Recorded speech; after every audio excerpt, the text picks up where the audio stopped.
என் சகோதரனே, என் சகோதரியே, அல்லாஹ் இந்த உலக வாழ்வில் என்னையும் உங்களையும் மட்டுமல்ல, அல்லாஹ் படைத்த எல்லோர்களையும் அல்லாஹ் சோதிப்பான். வலனபுலுவன்னக்கும், படைப்புகளை படைக்கும் போதே அவன் சொன்ன செய்தி அது.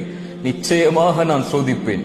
செல்வத்தை எடுத்து சோதிப்பேன், உயிர்களை பறித்து சோதிப்பேன், உடைமைகளை எடுத்து சோதிப்பேன், இப்படி பசியை கொடுத்து சோதிப்பேன், இப்படி எல்லா வழிகளிலும் நான் சோதிப்பேன். ஆனால் பொறுமையாளர்களுக்கு சொல்லுங்கள் ஒரு செய்தி என்று அல்லாஹ் சொல்லவில்லை. வபஷ்ஷிரிஸ் சாபிரீன், பொறுமையாளர்களுக்கு நல்ல செய்தியை, நற்செய்தியை நபியே சொல்லிவிடுங்கள். என்ன நற்செய்தி?